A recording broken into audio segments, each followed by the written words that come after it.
من الفرح والسعادة في مونديال قطر 2022 من خلال عزفه المتفرد بدقة البرع اليمني.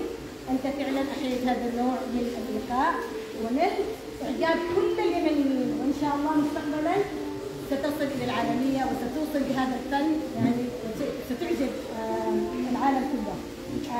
قدم ملاطف هذا الفن بصورة ممتعة. الأمم تعرف من خلال إنجازاتها العلمية، من خلال إنجازاتها الفنية، من خلال إنجازاتها الأدبية، واليمن حقيقة لديها تاريخ كبير ولديها إسهامات وافرة خاصة في مجال الأدب والفنون.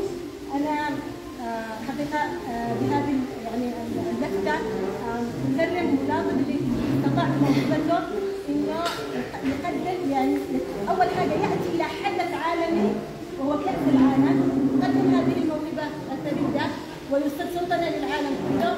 وأنا أكرمك بتكريم لهذا الفن، وزي ما قلت لك من البداية شكرا لأنك قبلت الحضور إلى هذه الدعوة، وأنت فعلا ملاطف حميدي ابن اليمن الذي نفتخر فيك، وإن شاء الله ترفع يعني رأس اليمن عاليا. شكرا لملاطف، شكرا لكم جميعا.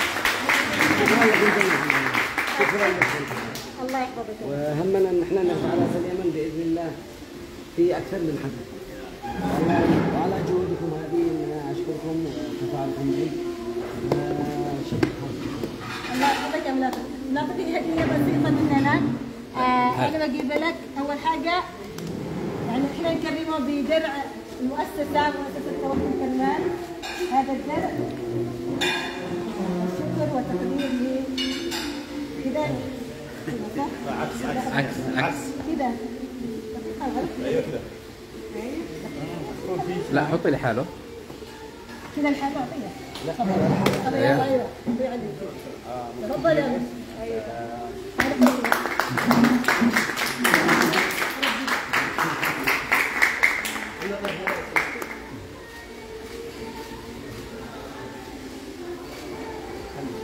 شكرا. حطيه قدامي. وهذه شهادة تقدير. والحسام هذه شهادة تقدير من المؤسسة. هذه شهادة تقدير. والحسام هنا حبيبي. وهذا المبلغ الذي أعلنا عنه وهو مبلغ $10,000، يعني تكريم لجعل نتمنى مزيد من المسلمين ان شاء الله يجوا اليمن ويقدموها بشكل جميل ومفرح لليمن وللعالم بأكمله. شكرا لملاطف. والله لي الشرف في ذلك. شكرا لكم.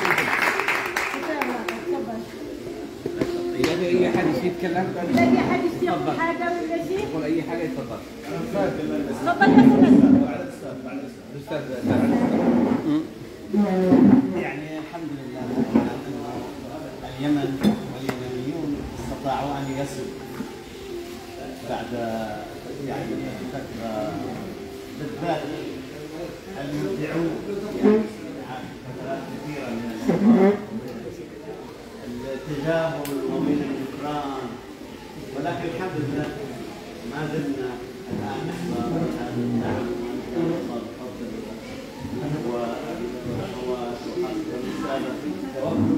يعني معروفة بعطائها وتكريمها للعديد من الفنانين والفنانات في اليمن والمبدعين في كل المجالات الفنية والرياضية وإلى آخره.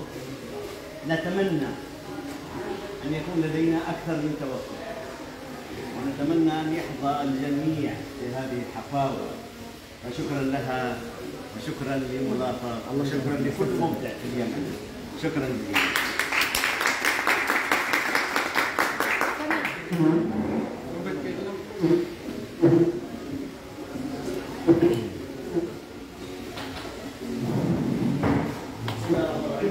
نتكلم بالنيابه عن المعارض.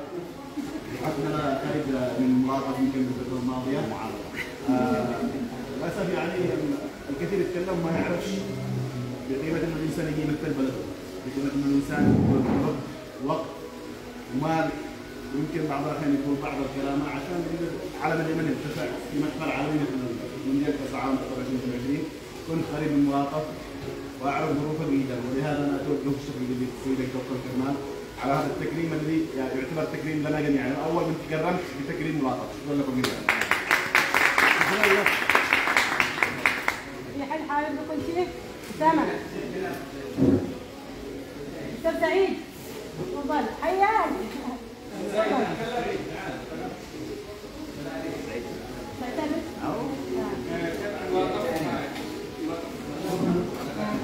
باقي ملاطف خلي يتكلم يا استاذه.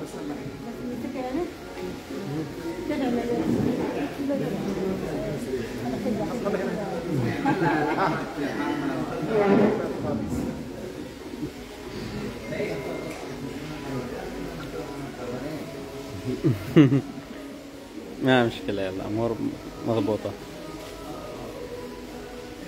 جاهز؟ اولا بسم الله الرحمن الرحيم، شكرا على الضيافه وشكرا على التكريم الرائع بالنسبه للتوكل.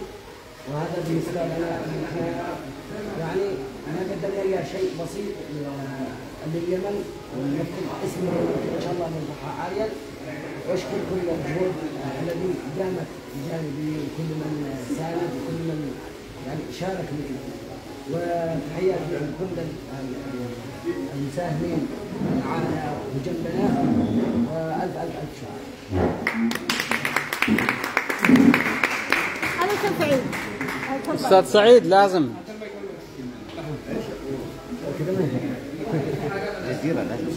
طبعا.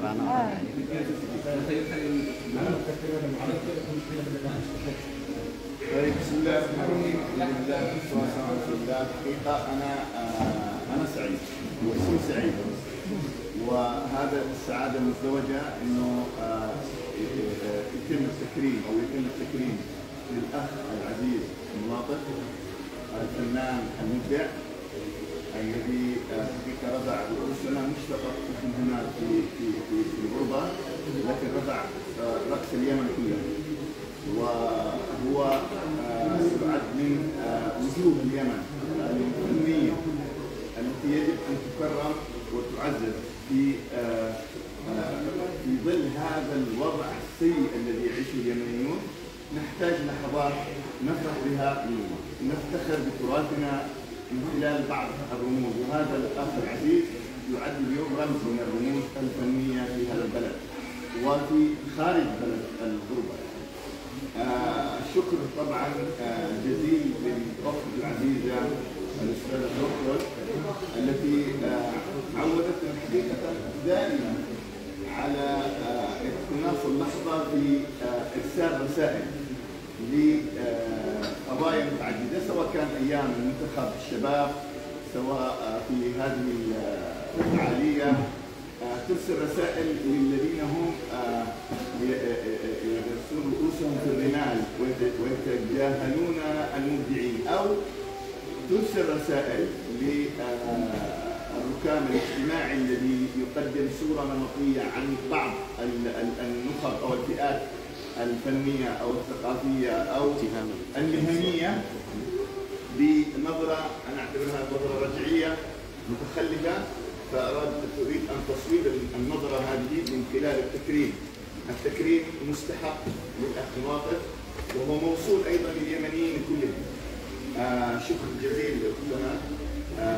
أنا يعني أعتبر هذه الفعالية تضاف إلى فعاليات سابقة عشناها مع التوكل، ونتمنى للأخ ملاطف أن يستفيد من هذا التكريم ليس للبقاء على وضعه، انما لتطوير قدراته وتنميه مهاراته والارتقاء بادائه والاعتزاز بهذه المهنه التي يعمل بها، لكن لا يقف عندها، يطورها بشكل افضل ويكون نموذج للاخرين اللاحقين به ان شاء الله.